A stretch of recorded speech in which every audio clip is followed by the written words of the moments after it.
నమస్తే, welcome to our channel. నేను మీ పద్మావతి. ఈ రోజు మనతో పాటు ప్రముఖ ఆధ్యాత్మికవేత్త మరియు శ్రీచక్ర ఉపాసకులు మణికంఠ శర్మ గారు ఉన్నారు. నమస్కారం గురువు గారు. పరమేశ్వరే పాదార్పణమస్తు. గురుగారు, మరి ఈ నెలలో మనకి అక్షయ తృతీయ వస్తుంది కావున అక్షయ తృతీయ రోజున విశేషంగా ఎవరిని పూజించాలి, ఎలా పూజించాలి, దాంతోపాటుగా మనకి పూజ అనేది మనం ఎప్పుడు రోజు చేసుకునేవారు చేస్తూ ఉంటారు, కానీ ఆ రోజు ప్రత్యేకంగా ఏ పలహారం పెట్టాలి, ఏ మంత్రాన్ని జపించాలి, మనకున్న ఆర్థిక సమస్యలే కాదు అష్ట కష్టాల నుంచి బయట పడవచ్చు అనుకుంటే ఆ రోజు ఏం చేయాలంటారు? అక్షయ తృతీయ అనేటువంటిది 30వ తారీఖు బుధవారం రోజు రావడం జరిగింది. అవును.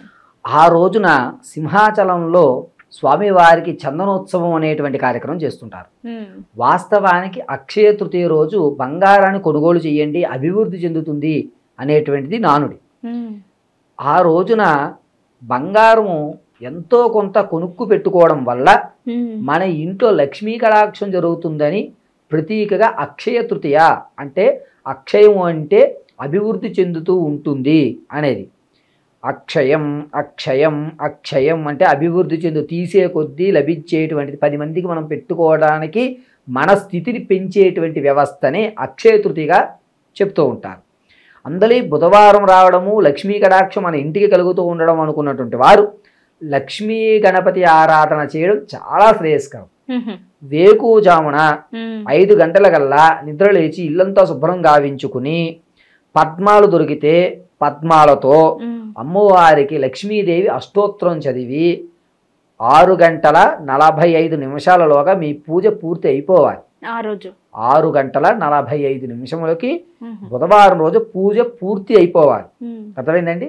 5 గంటలు లేచి శుభ్రం చేసేసుకుని కరెక్ట్గా మీరు 6 గంటలు కూర్చున్నారంటే 45 నిమిషములు లక్ష్మీ గణపతయే నమో నమః, ఓం ఐం శ్రీం శ్రీ లక్ష్మీ గణపతయే నమో నమః అని చెప్పి 108 సార్లు మీరు దొరికితే పద్మాలతో పుష్పాలతో పూజ చేసుకోండి, పద్మ పుష్పాలతో.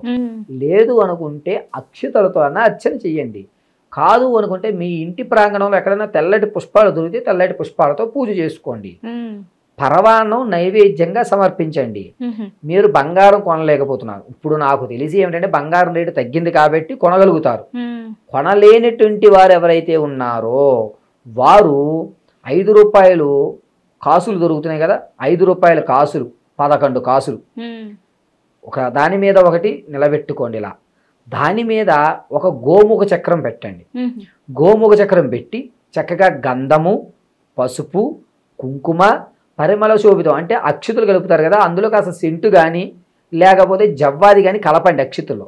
ఆ అక్షతులు దాని మీద వేసి నమస్కారం చేసుకుని మీకు ఇందాక ఏదైతే చెప్పానో లక్ష్మీ గణపతి మంత్రము అది చెప్పుతూ అక్షతులు అర్చన చేయండి 108 సార్లు. అక్షతులు అలా వదులుతూ ఉండాలి. వదిలిన తర్వాత వాటినంతటిని ఒక పసుపు కలర్ వస్త్రంలో, పసుపు రంగు వర్ణం ఉన్నటువంటి బ్లౌజ్ పీసులో కట్టి మీరు ధనం ఎక్కడైతే దాచుకుంటారో అక్కడ ఉంచుకోండి. ఇది బంగారం కొనలేనటువంటి వారు ఈ పని చేసుకోండి.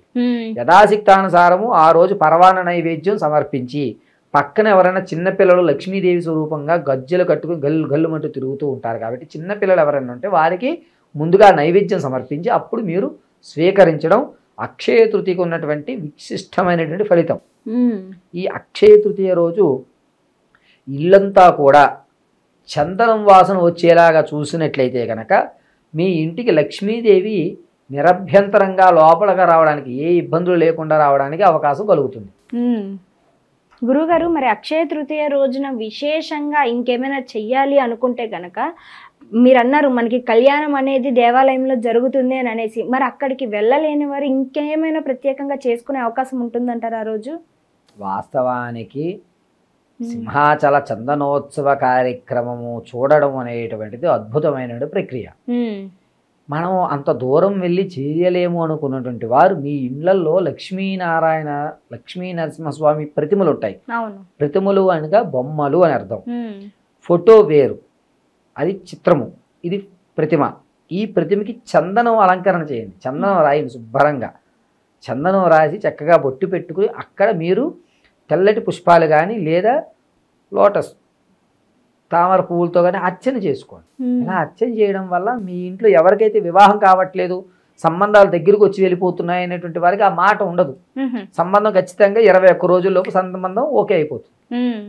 ఆర్థిక ఇబ్బందులు పడుతూ నాకు ధనం ఎక్కడి నుంచో రావట్లేదు, మొండి బాకీలు ఉండిపోయినాయి అనేటువంటి వారికి మొండి బాకీలు తీరేటువంటి అవకాశం. ₹1,00,000 ఇవ్వాల్సిన వాడు కనీసం 50,000 ఇస్తాడు. మనకి సగానికి సగం మనకి ఆర్థిక లాభం అనేది జరుగుతుంది. ఆరోగ్యం ఇబ్బందిగా ఉండి స్పైనల్ కార్డ్ కానీ నడుముకి సంబంధించిన ఇబ్బందులు కానీ ఎవరైతే ఉంటారో వారు ఏం చేయాలంటే ఈ అర్చన చేసిన తర్వాత అక్షతలు ఉంటాయి కదా, అవి శిరస్సు మీద వేసుకోవడం చాలా మంచిది. అలా వేసుకోవడం వల్ల కాస్త ఉపశమనం అయితే లభిస్తుంది. గురుగారు, మరి అక్షయ తృతీయ రోజున సొంతంగా వ్యాపారం పెట్టాలి అని అనుకునే వారికి ఈరోజు కలిసి వచ్చే అవకాశం ఉంటుందంటారా? వ్యాపారస్తులు వ్యాపారం ప్రారంభం చేయాలి అనేటువంటి వారు వారి జాతక పరిజ్ఞానం ఆలోచించుకుని ముహూర్తాలు ఖరారు చేయాలి. ఎవరికైతే డేట్ ఆఫ్ బర్త్లు కొంతమందికి తెలియదు, కొంతమంది పేరు బలాన్ని బట్టి చూస్తారు, అటువంటి వారికి అక్షయ తృతీయ శ్రీకారం చుట్టుకోవచ్చు. పేరు బలం ఉండి నక్షత్రం తెలిసిన వారు మాత్రం ఆ రోజు పడుతుందో లేదో చూసుకోవాలి. మిగిలినప్పుడు అక్షయ తృతీయ ప్రారంభం చేసేసుకోవచ్చు. ఓకే గురుగారు, మరి ఆ రోజు అక్షయ తృతీయ రోజు స్పెషల్గా ఏమైనా దాన ధర్మాలు చేయాలి అని అనుకుంటే గనక ఎటువంటి దాన ధర్మాలు చేయడం వల్ల మనకి మంచి శుభప్రాప్తి కలిగే అవకాశం ఉంటుందంటారు?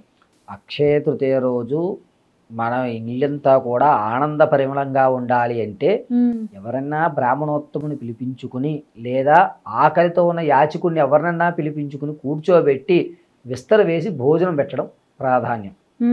దానధర్మం కంటే ఆ రోజు అతని ఆకలి తీర్చడం అనేటువంటిది అక్షయ తృతీయ రోజు నారాయణుడు సంతోషించేటువంటి వ్యవస్థ. ఈ దానం చేసినా ఆ దానం చేసినా నిలబడదు. ఎప్పుడు అయితే మనిషి సంతోషపడతాడో ఆ దానము మన యొక్క సాంప్రదాయపరంగా ఉత్సవాలు జరిగినప్పుడు అన్న వితరణ కార్యక్రమం, దానము అంటే ఇచ్చేయడం, అన్న వితరణ అనేటువంటి అంటే విస్తరించే విధంగా అందరికీ పంచిపెట్టడం. ఇలా పంచితేనే, ఇప్పుడు నా దగ్గర ₹2 ఉంటేనే కదా మీకు రూపాయి ఇచ్చేది, నా దగ్గర ₹2 లేకపోతే మీరు నేను ఒకటే కదా. కాబట్టి వితరణ ఆ రోజు అక్షయ తృతీయ రోజు ఆకలితో ఉన్న యాచకుణ్ణి, భిక్షాటన చేసేటువంటి యాచకుని కానీ లేదా ఒక భేద బ్రాహ్మణ కానీ ఇంటికి పిలిపించుకుని చక్కగా కాళ్ళు కడిగి కూర్చోబెట్టి భోజన ప్రాప్తిని చేయించండి. ఎవరన్నా సరే భోజనం ఇవ్వడమే ప్రధానమైనటువంటి లక్ష్యం. అప్పుడే మనకి అక్షయ అమృతము, ధనము, ధాన్యము, గో సమృద్ధి, పంటల అభివృద్ధి, మీ యొక్క వ్యవస్థలు, మీ పిల్లల యొక్క స్థితిగతులు మారేటువంటి అవకాశం లభిస్తూ ఉంటుంది. కాబట్టి గృహప్రవేశం చేసినప్పుడు పాలు పొంగినప్పుడు ఈ బియ్యం తీసుకుని చుట్టూ తిప్పి పోస్తూ చెప్తారు, అక్షయం అక్షయం అక్షయం అని వదులుతారు. అభివృద్ధి చెందుతూ ఉండాలి అని. కాబట్టి ఆ రోజు భోజన ప్రాప్తిని కలగజేయండి. గురుగారు, మరి చివరిగా అక్షయ తృతీయ రోజున ప్రతి ఒక్కరూ దేవుణ్ణి స్మరించే విధంగా ఏదైనా మంత్రాన్ని జపించడం ద్వారా మనకి మంచి జరుగుతుందంటే ఏ మంత్రాన్ని జపించాలంట? లక్ష్మీ గణపతినికి మించినటువంటి మంత్రము ఇంకొకటి అక్షయ తృతీయకి ఉండదు. అక్షయ తృతీయ బుధవారం వచ్చింది, అందరి కూడా చందనోత్సవంతో నారాయణుడికి సంబంధించిన యుక్తము అక్షయ తృతీయం అనేటువంటిది. కాబట్టి లక్ష్మీ గణపతి ఈ ప్రతిమకి నమస్కారం చేయడము లేదా గం గణపతయే శ్రీం క్లీం మహాలక్ష్మి అయి నమః అని అయినా చెప్పుకోవాలి. లేదా శ్రీలక్ష్మీ గణపతయ నమః అని కానీ చెప్పుకోవడం శ్రేయస్కరం. రేపు వచ్చేటువంటి 30వ తారీఖున అక్షయ తృతీయ రోజున స్ఫటికమాల వేసుకోవడం శరీర సౌష్ఠవానికి ఉపయోగపడుతుంది, శరీరానికి ఆరోగ్య ప్రధానం కలుగుతుంది. కాబట్టి ఎవరన్నా స్ఫటికమాల ధరించేటువంటి వారు అక్షయ తృతీయ రోజు 30వ తారీఖును ధరించండి. చాలా చక్కగా వివరించారు గురువు గారు. అయితే అక్షయ తృతీయకున్న విశిష్టతతో పాటుగా ఆ రోజు కంపల్సరిగా ఏమేం చేసుకోవాలి అనే విషయానికి వస్తే ప్రతి ఒక్కటి కూడా చాలా చక్కగా వివరించారు. ధన్యవాదాలు గురువు గారు. పరమేశ్వర అర్పణమస్తు.